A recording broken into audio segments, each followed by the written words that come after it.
ठीक है, ऐसा करते हैं कि आपके पास क्वेश्चंस की लिस्ट तो होगी ना, जो बाकी क्वेश्चन बचे थे। जी सर, कुछ है मेरे पास। वो उधर से शुरू करते हैं। ठीक है सर, क्वालिटी मैनेजमेंट में पता करना था आपसे, ये मास्को टेक्निक का पता करना था। कौन सी? मास्को मास्को टेक्निक का। मॉस्को। मास्को मॉस्को बड़ा सिंपल सा है। मॉस्को में M स्टैंड फॉर मस्ट। ठीक है। ठीक है जी। फिर अगला आता है S, वॉवल्स को निकाल देना बीच में से, शुड। ठीक है। अच्छा और ठीक है। C stand for can. ठीक है। और जो W है वो स्टैंड फॉर वांट। ठीक है। तो इसमें ये होता है कि आप ये देखते हैं, प्रायोरिटाइजेशन का तरीका है कि सबसे अशद जरूरी चीजें कौन सी हैं, दे आर मस्ट हैव। ठीक है। उनके बाद जो मस्ट हैव के, जिनके बगैर जिंदा रहना मुश्किल है, मतलब जो बिल्कुल अशद जरूरी हैं। जो उनसे थोड़ी ठीक है। कम जरूरी होती हैं, मतलब उनके बगैर गुजारा चल सकता है लेकिन वो भी जरूरी हैं, उनको कहते हैं शुड हैव। ठीक है। फिर वो चीजें जो अगर हो जाएं तो अच्छा है, ना हो तो कोई बात नहीं, उनको कहते हैं कुड हैव। ठीक है। और जो वांट वांट है, मतलब वांट नहीं बल्कि वोंट हैव। वोंट हैव का मतलब ये है कि ये हम नहीं करेंगे, अच्छा ठीक है। ये हम नहीं करेंगे, वोंट हैव। अच्छा, उसकी वजह क्या है तो ये सारी रिक्वायरमेंट्स ही प्रोजेक्ट की रिक्वायरमेंट्स हैं, लेकिन हम जब प्रायोरिटाइजेशन करते हैं खासतौर पे एजाइल में, तो हम कहते हैं जी सबसे हाईएस्ट प्रायोरिटी आइटम्स कौन से हैं। तो इनकी ये कैटेगराइजेशन है। सबसे जो अशद जरूरी आइटम्स हैं वो मस्ट हैव, उसके बाद जो सेकंड टीयर पे हैं वो शुड हैव, और फिर अगर टाइम बच गया तो कर लेंगे, वो कुड हैव। और वो काम रिक्वायरमेंट्स में से जो बिल्कुल गैर जरूरी हैं और जिनको हम पहले से ही फैसला कर लेते हैं कस्टमर के साथ बैठ के, स्टेक होल्डर के साथ बैठ के, कि ये तो नहीं करनी, ठीक है। तो ये कहलाते हैं वोंट हैव। ये है जी मुश्किल, सिंपल सी चीज है। ठीक है। ठीक है। ठीक है। और एक sir Monty Monte Carlo technique की वो। हाँ, मोंटी कार्लो शायद यहाँ इतना एक्सप्लेन नहीं किया गया, लेकिन अगर आप रिस्क मैनेजमेंट को थोड़ा सा पढ़ें तो उसमें आपको ये बड़ी तफसील से मिलेगा। PMBOK में देख लीजिए, जो 6th एडिशन वाली किताब है उसमें बहुत तफसील से दिया गया। होता ये ठीक है है। कि एक तो है रिस्क का तरीकाकार, कि रिस्क ठीक है। आइडेंटिफाई किया जाता है और वो सारी कार्रवाई की जाती है, क्वालिफिकेशन होती है, क्वांटिफिकेशन होती है, वो तो इंडिविजुअल रिस्क की होती है। जी सर। लेकिन हैविंग डन दैट, क्या आपने सारे रिस्क कैप्चर कर लिए हैं? कई चीजें ऐसी होती हैं जो अभी हमें नजर भी नहीं आ रही होती। उसका फिर हम एक और तरीका इस्तेमाल करते हैं जिसको हम 3 पॉइंट एस्टिमेट कहते हैं। आपने पढ़ा होगा, अपना जब एस्टिमेशन हम करते हैं टाइम की, कॉस्ट की, तो वहां हम 3 पॉइंट एस्टिमेशन करते हैं। जी सर। 3 पॉइंट एस्टिमेशन ये है कि मिसाल के तौर पे वक्त के हवाले से हम कर रहे हैं, हम कहते हैं यार ये काम कितनी देर में हो जाएगा। अब मिसाल के तौर पे आपके ख्याल में वो 5 दिन में होगा, मेरे ख्याल में 6 दिन में होगा, राइट। ठीक हम है। दोनों का सोचने का या हमारा तजर्बा डिफरेंट है। तो इसका मतलब है कि कोई एक फिगर लेके चलना बड़ा मुश्किल हो जाता है। अगर मैं कोई एक फिगर लूं तो उससे कोई इत्तेफाक नहीं करेगा, हो सकता है। तो ठीक हम है। क्या करते हैं, हम कहते हैं कि अच्छा ऐसे करते हैं कि जिन चीजों के बारे में हमें यकीन नहीं है कि ये काम कितनी देर में या कितने पैसे में होगा, हम उसके बारे में बहुत से लोगों की, तजर्बाकार लोगों की राय ले लेते हैं और उसका स्टैटिस्टिकल एनालिसिस कर लेते हैं। ठीक है। तो हम कहते हैं अच्छा जी बताइए, लोगों से हम पूछते हैं कि 100 बंदों से मैंने डाटा इकट्ठा किया, तो उनमें से मुख्तलिफ राय होंगी। कोई मतलब कोई कहेगा 3 दिन में हो जाएगा, कोई कहेगा 10 दिन में हो जाएगा, कोई 5 दिन, 6 दिन, 7 दिन, कुछ भी हो सकता है। तो मतलब ठीक है। अब यहाँ पे आप ये देखिए कि what is the worst case scenario. ठीक वर्स्ट है। केस सिनेरियो जो पेसिमिस्टिक है, वो कहता है जी 10 दिन से पहले तो ये काम हो ही नहीं सकता। एक आदमी होगा हो सकता है ऐसा जो ये कहे कि ठीक 10 है। दिन से पहले नहीं हो सकता। और एक ऐसा ऑप्टिमिस्ट भी होगा जो कहेगा सर जी मैंने खुद किया, 3 दिन में हो जाता है काम। तजर्बा ठीक दोनों है। का अपनी जगह पे दुरुस्त है, ठीक लेकिन है। हर किसी के साथ तो ऐसा नहीं होना। अब मैंने ये नहीं ठीक देखा है। कि रिस्क कौन सा है, कि ठीक क्यों है, ये काम जल्दी या देर से हो सकता है, मैं ये नहीं देख रहा।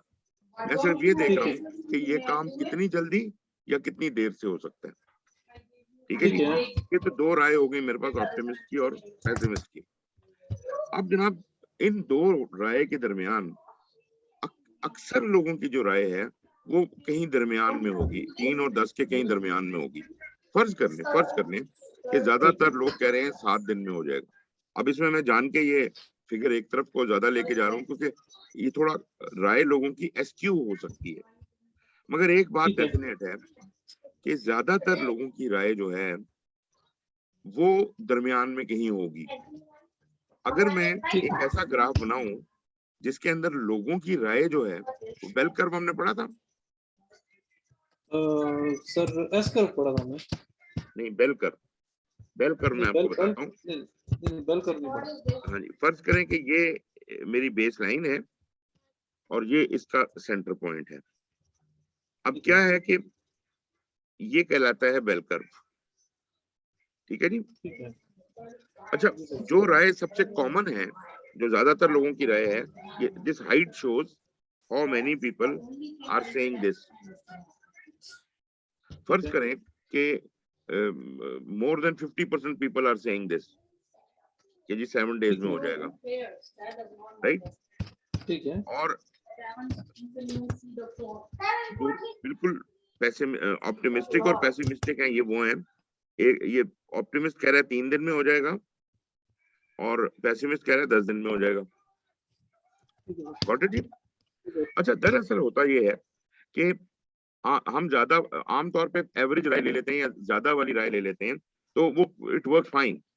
लेकिन इसके अंदर हम ये नहीं जानने की कोशिश कर रहे कि इसमें कितना रिस्क है, पॉजिटिव या नेगेटिव। अब आप ये देखिए, 100 लोगों की राय के मुताबिक ये काम 7 दिन में तो हो जाएगा, लेकिन इस काम को 3 दिन डिले होने का भी चांस है और इस काम जी का जी 4 दिन जल्दी होने का भी इम्कान है। ये जो जी 4 जी दिन बिल्कुल, जल्दी है ये ऑप्टिमिस्ट है, ये पॉजिटिव रिस्क है। ठीक और है, जो 3 दिन डिले होने का है, ये 3 दिन का क्या कहते हैं, पेसिमिस्टिक नेगेटिव रिस्क है। ठीक है, लेकिन अभी तक इंटरेस्टिंग बात ये है, वी डिडंट टॉक अबाउट कि what the risk is. There could be one risk, there could be many risk, but this activity can be delayed by this much and can be done earlier by this much. इतना अंदाजा हो ठीक गया आपको। ठीक है, ठीक है। अच्छा, इसी यही जो डाटा आपने लिया है, अगर आपने सारी एक्टिविटीज का ये डाटा ले लिया है, हर एक्टिविटी में आपने ठीक, तीन तीन वैल्यूज ले ली हैं, पेसिमिस्ट, मोस्ट लाइकली और पेसिमिस्ट, तो इसका मतलब ये है कि इस एक्टिविटी की प्लानिंग में हम कौन सा फिगर इस्तेमाल करें। अगर मैं दरमियान वाला फिगर इस्तेमाल करता हूँ तो कुछ और जवाब आएगा। अगर मैं पेसिमिस्ट वाले फिगर सारे इस्तेमाल करता हूँ तो प्रोजेक्ट की ड्यूरेशन ज्यादा लंबी हो जाएगी, और कम वाले करता हूँ तो कम हो जाएगी। अब इसका ठीक, एक तरीका है, इसमें वो कहता है कि इन तीन वैल्यूज से एस्टिमेटेड टाइम एस्टिमेट कैलकुलेट करें। अब उसने ठीक है, क्या किया कि ये जो कर्व है, ये अगर ये सेंटर वाले पॉइंट को मैं 0 कहूं, उसने उसको 3 हिस्सों में बांट दिया, पॉजिटिव साइड पर, और 3 हिस्सों में बांट दिया नेगेटिव साइड पे। मतलब +1 +2 +3, ठीक है, -1 -2 -3। ठीक है सर, अच्छा, अब ये जो तीन तीन पोर्शन बन गए हैं, इसमें आप ये देखिए +-1 वाला पोर्शन अगर मैं मार्क कर लूं और इसको मैं शेड कर दूं, तो ये जितने भी लोग इसमें कवर होते हैं, 7, इसमें 7 वाला फिगर भी हो सकता है, इसमें हो सकता है 6 भी हो, इसमें 8 और 9 भी हो, वटेवर। तो ठीक है, इस पूरी रेंज के अंदर जितने लोग भी राय दे रहे हैं, मे बी बिटवीन 5 एंड 7.5, ठीक है, ये लोग कितने होंगे? ये होंगे जी तकरीबन 67 पॉइंट समथिंग। ठीक है सर, मतलब ये आम स्टैटिस्टिक्स है। दुनिया में आप कहीं से भी जब एक एक मजमे से राय लेते हैं तो उनमें से एक मेजॉरिटी तो होती ही है। ठीक है, ठीक है ना जी। वो मेजॉरिटी जो होती है वो ठीक है, यहाँ लाया कर रही है। और अगर मैं अपना जो क्यास का दायरा बड़ा करूं और मैं टूट तक चला जाऊं, तो आप ठीक यकीन है, कीजिए कि मेरी एक्यूरेसी 99.74% तक चली जाती है, मतलब जितने लोगों से मैंने पूछा उनमें से 99.74 लोग जो हैं वो कह रहे हैं कि ये इस रेंज में काम हो जाएगा। ठीक है।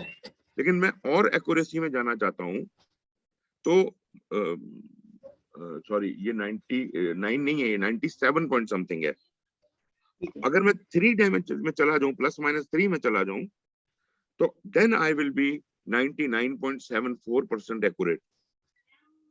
ठीक है। तो जनरली स्पीकिंग जो छोटे मोटे काम होते हैं, जो बहुत ही ज्यादा एक्यूरेसी वाले नहीं होते, उनमें 3 डेविएशन प्लस माइनस जाके हम एक वर्केबल फिगर निकाल सकते हैं, और वो फिगर जो होता है वो उसके हिसाब से कैलकुलेशन की जाती है। तो ये इसकी एक्यूरेसी होती है, जैसे मैंने बताया 99.74 ये ±3 सर। ठीक है। ±3। अच्छा, ±1 को हम जनरली आम जुबान में 1 सिग्मा भी कहते हैं। ठीक है। 1 सिग्मा, ठीक ठीक है। है जी। ठीक है। ±2 को हम 2 सिग्मा कहते हैं, ±3 को हम 3 सिग्मा कहते हैं। लेकिन 3 सिग्मा की एक्यूरेसी कितनी आ रही है? 99.74। ठीक है मतलब जी। ठीक अगर है। एक 100 आइटम है तो उसमें से 0.26 जो होंगे वो अभी भी डाउट में है। अच्छा ठीक है। खैर, पहले तो मैं ये बता दूं कि एस्टिमेटेड टाइम कैसे निकालते हैं। एस्टिमेटेड टाइम का फार्मूला है, एक मिनट, टी लिखा क्यों नहीं जा रहा?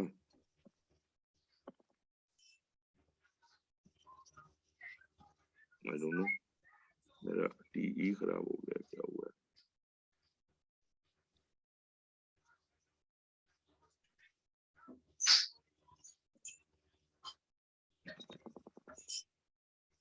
मेरे लिखा नहीं जा रहा, आई डोंट नो क्या वजह है। हाँ, या देखिए TE is equal to optimist. अब आप ये गौर कीजिएगा, ये जो ऑप्टिमिस्ट और पेसिमिस्ट है ना, ये दरअसल आखिरी वाला जो 2 और 3 के दरमियान है, +2 और 3 के दरमियान, ये वाला पोर्शन, और -2 और -3 के दरमियान ये ऑप्टिमिस्ट और पेसिमिस्ट है। ठीक है, इसका मतलब है कि जो 2 सिग्मा तक का फिगर अगर मैं ले लूं, ठीक है ना, +2 -2 तक, ये तमाम लोगों की राय एक तरफ, और इनके अलावा जो जिसे कहते हैं माइनॉरिटी में कुछ राय होगी कि जी एक बहुत ही ऑप्टिमिस्ट होगा, कोई बहुत ही पेसिमिस्ट होगा। तो वो जो पेसिमिस्ट और ऑप्टिमिस्ट राय करते हैं वो -3 और +3 वाली साइड पे लाया करते हैं, मतलब एक्सट्रीम एंड के ऊपर। तो फार्मूला हम कह रहे थे, और फिर बीच में गायब हो गया, TE is equal to optimist. Optimist का एक, ये 6 हिस्से हैं ना, इसमें से एक हिस्सा ऑप्टिमिस्ट का, एक पेसिमिस्ट का, और बाकी 4 हिस्से किसके हैं? मोस्ट लाइकली के। तो optimist plus 4 into most likely plus pessimist, और अगर हम इसके इधर उधर ब्रैकेट लगा दें और इस सारे को, टोटल कितने हिस्से थे? टोटल 6। 6। ये फार्मूला बन गया एस्टिमेटेड टाइम का। ठीक है। Optimist plus 4 times most likely plus pessimist whole divided by 6।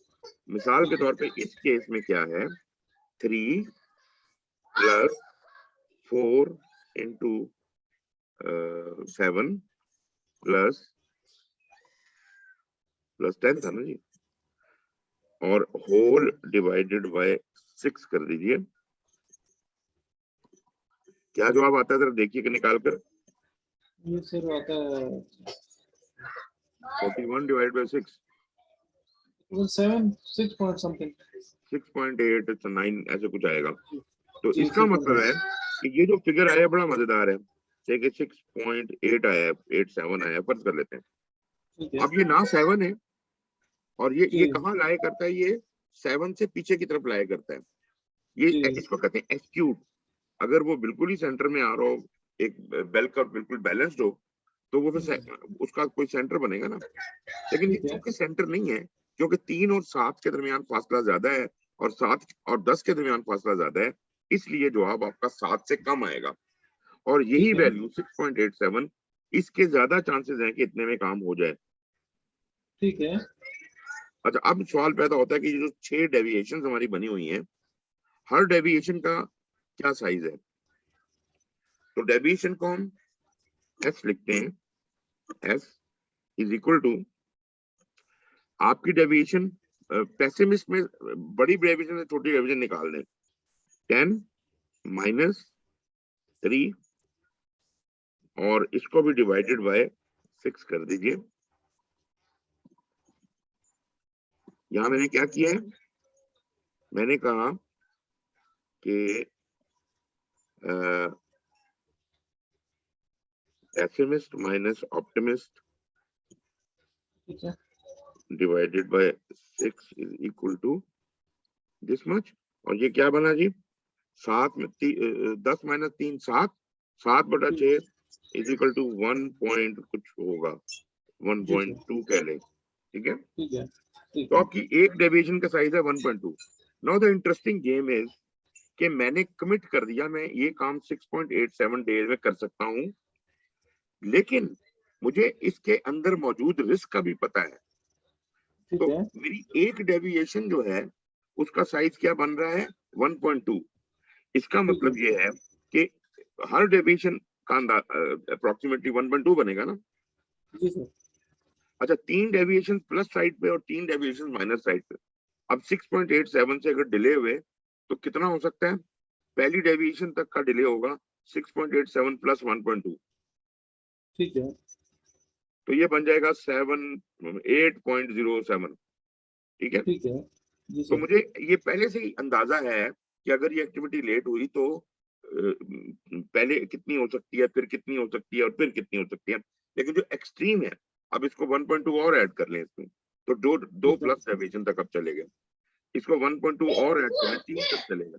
तो मुझे एक एक्सट्रीम फिगर मिल जाता है कि इससे ज्यादा डिले नहीं करना, ठीक है। मतलब इससे ज्यादा डिले हो ही नहीं सकता। मतलब कोई हिस्टोरिकल ठीक डाटा है। ही अवेलेबल नहीं है कि 1.2 से ज्यादा डिले हो जाए। ठीक सिमिलरली है। पीछे की तरफ जब मैं जाऊँ, आएगा माइनस में, उससे जल्दी हो ही नहीं सकता ये काम, क्योंकि आज तक किसी ने नहीं किया, ठीक है जी। इसी जो ये कैलकुलेशन मैंने आपको दिखाई है, इसको अगर हम ग्राफिकली प्लॉट करें तो उसको कहते हैं मोंटी कार्लो एनालिसिस। उस सूरत में जब हम उसे प्लॉट प्लॉट करते हैं ठीक है सर। कि पूरा प्रोजेक्ट किस तरह चलेगा, तो उसकी जैसे एस कर्व होता है ना, इसका बनता है जेड कर्व, मतलब उल्टा कर्व बनता है। अब वो मेरा ख्याल है मेरा पेन काम नहीं कर रहा, मैं एक बार फिर ट्राई करके देख लेता हूँ। ए सॉरी, ये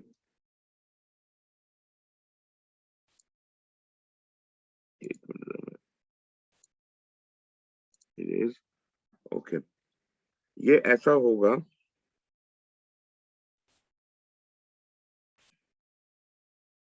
ओके, ये ऐसे होगा। ये अगर हम सारा कुछ प्लॉट करें पूरे प्रोजेक्ट का, तो that would be something like this. जो एस कर्व होता नहीं, उसका उल्टा होता है, ठीक है। ठीक है सर। ओके, अब होता ये है कि इस साइड के ऊपर परसेंटेजेस होती हैं, ये ऊपर, ये जो मैक्सिमम पॉइंट है इसका हाइट, ये है 100% चांस है, और ये बीच में जो है ये 0 है, इधर 0 से लेके 100% तक चांसेस हैं, और ये ठीक है। प्रोजेक्ट की आपकी लाइफ है। अब ये डिफरेंट ठीक। प्रोबेबिलिटीज इधर से निकल सकती हैं। आप कहते हैं कि ये प्रोजेक्ट जो है हमारे हिसाब के मुताबिक ये यहाँ खड़ा है, आई मीन इसकी सारी एस्टिमेशन करने के बाद पूरे प्रोजेक्ट की, और ये प्रोजेक्ट जनाब इतनी ड्यूरेशन, ये जो नीचे दी हुई है ये ड्यूरेशन है, ठीक ये है। प्रोजेक्ट इतनी ड्यूरेशन में हो सकता है, जिसके ठीक है। कितने फीसद चांसेस हैं, अगर आप इधर से इधर मिलाएं तो वो कहता है जी 70% चांसेस हैं कि ये प्रोजेक्ट इतनी देर में हो सकता है। 100% क्या चांसेस हैं कि ये प्रोजेक्ट जो है वो इतने दिनों में हो सकता है। तो इस तरीके के साथ आप ये यहाँ से रिस्क कैलकुलेट कर सकते हैं कि अगर मैं इसको आगे स्ट्रेच करूं या पीछे करूं तो उससे क्या फर्क पड़ता है। इसके सॉफ्टवेयर भी अवेलेबल हैं, क्योंकि मैनुअली तो ये कैलकुलेशन इतनी बड़ी हो नहीं सकती। और मोंटी ठीक है। कार्लो के सॉफ्टवेयर आपको मिलेंगे, इवन प्राइमावीरा के अंदर भी मौजूद है, और भी कई जगहों में अलग से भी मिलता है। तो या रिस्क मैनेजमेंट के अपने सॉफ्टवेयर हैं जो कि एमएस प्रोजेक्ट प्राइमावीरा में प्लग इन भी हो जाते हैं। तो आप बड़ा आसान काम है, एक सॉफ्टवेयर है उसका नाम है एट रिस्क, @risk। वो ठीक बड़ा है, चीप सा है, सस्ता सा है, आप उसको ट्राई भी कर सकते हैं। उसमें ठीक आपने है, सिर्फ ये करना है कि उसको वो प्लगइन आ जाएगा आपके एमएस प्रोजेक्ट के अंदर, और एमएस प्रोजेक्ट में से ही आप बटन दबाएंगे एट रिस्क का, और वो कहेगा जी क्या करना है। ये तो एक एनालिसिस है ना मोंटी कार्लो का, उसमें कुछ 4-5 और भी बड़े जबरदस्त किस्म के एनालिसिस हैं। आप मोंटी कार्लो का बटन दबाएंगे, वो खुद ही वो चार्ट बना के आपके सामने रख देगा और बताएगा जी अब आप क्या चाहते हैं। मिसाल के तौर पे आपका प्रोजेक्ट जो है वो 3 महीने का है, और आपका बॉस आपको कह रहा है 2 महीने में करो, तो आप ठीक उसमें है, फीड करेंगे कि यार ये 2 महीने में होने के कितने चांसेस हैं। तो वही डाटा जो आपने अर्लीस्ट, लेटेस्ट का और ऑप्टिमिस्ट और पेसिमिस्ट वगैरह दिया हुआ था हर एक्टिविटी का, उस पे बेस करके वो आपको खुद ही निकाल देगा कि जी 2 महीने में ये प्रोजेक्ट होने के चांसेस सिर्फ 10% है। ठीक ठीक है, है, ठीक है, और उसमें आपका खर्चा इतना इंक्रीज हो जाएगा। तो वो फिर अपने बॉस को आप जाके बता सकते हैं कि जनाब स्टैटिस्टिकली ये सूट कर रहा है। ठीक है, ठीक है। ये होती है जी मोंटी कार्लो। बाकी आप इसको पीएमबीओके में पढ़ लीजिए, और ज्यादा तफसील से क्लियर हो जाएगा। और अगर और भी अच्छा पढ़ना है तो फिर रिस्क मैनेजमेंट की किताब में पढ़े। अच्छा, इस पूरी ये जो प्रोसेस आपने बताया, ये जेड कर्व इंक्लूडिंग और जो आपने पिछले बेल बेल कर्व बनाई, इन इन दोनों को आप कहते हैं कि ये मोंटी कार्लो, ये पूरे असल प्रोसेस है। में वो जो मैंने पहले वाली चीज थी वो था 3 पॉइंट एस्टिमेट, एस्टिमेशन का एक तरीका था, ठीक ऑप्टिमिस्ट है, पेसिमिस्ट और वो वाला जो था, ठीक वही है, डाटा इस्तेमाल होता है मोंटी कार्लो के अंदर। ठीक है। तो मोंटी कार्लो एक काइंड ऑफ एस्टिमेशन टेक्निक है। हाँ, मतलब एनालिसिस टेक्निक है, ठीक है, ठीक है, रिस्क सिमुलेशन के लिए इस्तेमाल होता है ये। ठीक है। और वही जो 3 पॉइंट एस्टिमेशन थी, उसको बेल बेल कर्व भी कहते हैं। नहीं, 3 पॉइंट एस्टिमेशन, हाँ, उससे बेल कर्व बनता है, लेकिन 3 point estimation basically estimation technique है, टाइम के लिए भी इस्तेमाल हो सकती है, कॉस्ट के लिए भी इस्तेमाल हो सकती है। ठीक है, ठीक है। और सर ये जो अभी आपने बताया, ये जो आखिरी ग्राफ है, ये ये मोंटी जेड कर्व कार्लो है। है। अच्छा, ठीक है, मोटी कॉर्नर, ठीक है। इसमें लेफ्ट साइड पे आप जो सबसे ऊपर मतलब कम से कम ड्यूरेशन है लेफ्ट साइड पे, तो ज़रा जितना लेफ्ट साइड पे हम जीरो फ्री होंगे तो हमारी ड्यूरेशन कम होगी, तो इस मतलब कि ये ऑप्टिमिस्टिक है इस तरफ ज़्यादा लोग, और जो जैसे जैसे ड्यूरेशन बढ़ती जा रही है तो नहीं नहीं जो नहीं हम नहीं, पेसिमिस्टिक वो बढ़ते जो हैं। ऑप्टिमिस्टिक पेसिमिस्टिक का सारा डाटा था, उससे ये लाइन बनी है। यहाँ अब अच्छा, ठीक है, ऑप्टिमिस्टिक नहीं शो हो रहा, पेसिमिस्टिक नहीं शो हो रहा। यहाँ पे आपको एग्जैक्ट एक पॉइंट मिलेगा, वो जो आपने टीई के हिसाब से सारी कैलकुलेशन की और अपने प्रोजेक्ट की एक ड्यूरेशन निकाली, वो ये निकल रही है, फर्ज करें ये वाला पॉइंट जहाँ पे ये मैंने ये बनाया हुआ है, ठीक है ना। आपको कर्सर शो नहीं हो रहा। अच्छा, जेड ठीक है, ठीक है, जेड कर्व ठीक पे है। जहाँ से परपेंडिकुलर जी, लाइन जी, जहाँ क्रॉस कर रही है ना, जी, जी, ये पॉइंट है जो जो मोस्ट प्रोबेबल है, जो हमने कैलकुलेशन की है। अब ठीक मैं है, कहता हूँ, जैसे मैंने अभी बताया कि नहीं यार ये मेरे पास ज्यादा टाइम है, तो मैं इसको कितना रिलैक्स कर सकता हूँ, या मैं कम टाइम है तो मैं इसको कितने इम्कान आता है कि जल्दी किया जा सकता है, तो वो ये कैलकुलेट करने में मदद करता है। वैसे इसको मैनुअली भी कैलकुलेट कर सकते हैं, लेकिन लाजमी बात है कि जो कंप्यूटर करेगा तो इतना लंबी कैलकुलेशन है और इतनी उनको ठीक तरह से कर लेगा। जब मैनुअल करने में फार्मूले इस्तेमाल करते हैं उसमें थोड़ी सी वो इनएक्यूरेसी होती है। तो ऑल्दो अंदाजा हो जाता है हमें, जेड कर्व, इसको जेड कर्व कहते हैं ना, तो ये जेड वैल्यू निकालते हैं, फिर जेड वैल्यू से वो बनाते हैं, तो अंदाजा हो जाता है हमें कि ये तकरीबन कितने में हो जाएगा। लेकिन अगर कंप्यूटर से आप मोंटी कार्लो एनालिसिस प्रॉपर करवाएं तो वो ज्यादा बेहतर है। ठीक है। और सर ये ग्राफ है अभी, ये इनिशियली हाई है और फिर आगे ये ड्रॉप हो रहा है, उसकी क्या वजह है? ये ड्रॉप ड्रॉप डाउन क्यों हो रहा है? सर ये actually this will always be opposite to S curve, मतलब उससे उल्टी शक्ल होती है इसकी। और ये शो कर रहा होता है कि मिसाल के तौर पर आप देखें, ये कर्व जो ऊपर वाला टॉप से मैं चलूं अगर, तो यहाँ पे क्या चांसेस आपको नजर आ रहे हैं कि से कि आई डोंट नो 100% इस वक्त कहाँ है, और ये मुझे थोड़ा सा इस वक्त वो हो रहा है, ये 100% से शायद नीचे हो, 90% हो, 80% हो, जहां पर भी हो। ठीक तो है, ये कर्व आहिस्ता आहिस्ता डिक्लाइन करता है और फिर एकदम शार्प नीचे की तरफ जाता है, बिल्कुल उसी तरह जैसे एस कर्व ऊपर चढ़ता था, ठीक ये है, उसी तरह नीचे नीचे की तरफ आता है। और आपकी जो जो टीई की वैल्यू से कैलकुलेट हुई बातें हैं, वो ये 100% पे नहीं आ रही थी आपका, वो 100% के दरमियान में आ रहा होता है।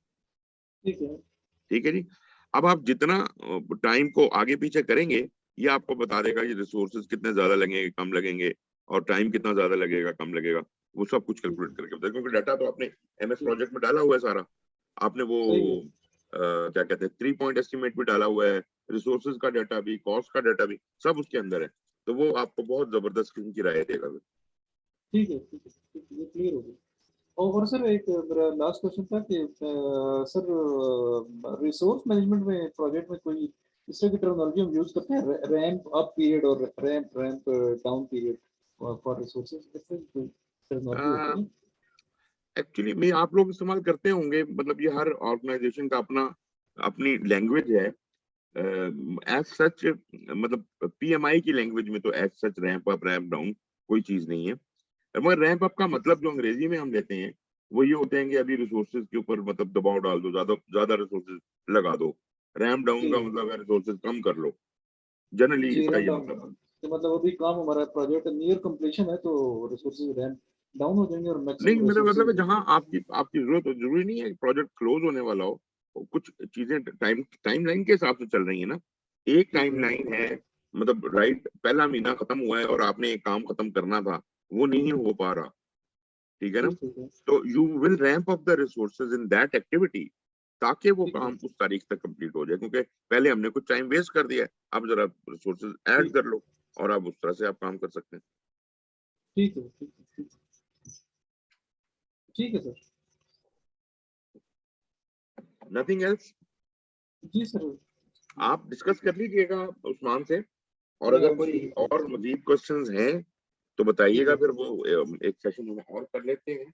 लेकिन ठीक मैं है, जरा ठीक है। देखूं कि मेरे कैलेंडर में आपके लिए कितना टाइम है। 20 ये मेरा क्लास शुरू हो रही है, कर लेंगे 20 को ट्राई कर लेंगे, 20th को संडे को ट्राई कर लेंगे, क्योंकि उस दिन मेरी क्लास एक है प्रोग्राम मैनेजमेंट की शुरू हो रही है, तो ठीक है, मेरा ख्याल है कि वो खत्म हो जाएगी 10 बजे से पहले। नहीं, ठीक ओके, है, सॉरी सॉरी, 4 बजे तो मैं फ्री नहीं हूँगा, 4 बजे तो नहीं मैं फ्री हूँगा। चलिए ऐसा कर लेते हैं कि अगले वेंसडे 23 तारीख को हम नेक्स्ट, कर लेते हैं, वेंसडे ठीक वेंसडे है, रखिए अभी, अगर ठीक कोई है, नेक्स्ट सेशंस वेडनेसडे रखने कर हैं, लो। जी ये जी, अगले ठीक है, वेंसडे को रख लें, और उसके बाद अगर जरूरत है तो फिर उससे अगले वेंसडे को रख लें, संडे ठीक निकाल है। दें। बस ठीक है, ये वेडनेसडे को सही है, 5 बजे। हाँ बिल्कुल, तो आप मेरा ख्याल है आपकी क्वेरीज खत्म ही हो गई होंगी, लेकिन एक दफा आप आपस में मशवरा कर लें, कोई चीजें ठीक है अगर रह गई हैं तो मेरा ख्याल है एक सेशन काफी रहेगा। जी, ठीक है सर, ठीक है, आपको बता देंगे।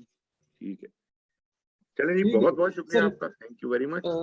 सर ये जी आज जी, आज की रिकॉर्डिंग रिकॉर्डिंग काइंडली दिखा दो। यार मैं, हाँ बिल्कुल, मैं इस कामों में बड़ा सुस्त हो गया हूँ, मैं इंशाल्लाह करता हूँ सारी चीजें आपको। ठीक है, मैंने जो फाइलें कुछ अपलोड की थी दोबारा, वो भी आप चेक कर सकते हैं, और ठीक है, ये भी मैं करता हूँ, फिर ये भी अपलोड करता ठीक है। ये क्योंकि उन्होंने आसमान में अटेंड किया था तो बस हूँ। करना लगा हाँ देंगे, बिल्कुल इसलिए। बिल्कुल। ठीक है सर, ठीक है, थैंक यू। चलें sir, thank you very much. Okay, okay, okay अल्लाह जी, हाफिज़। हाफिज हाफिज।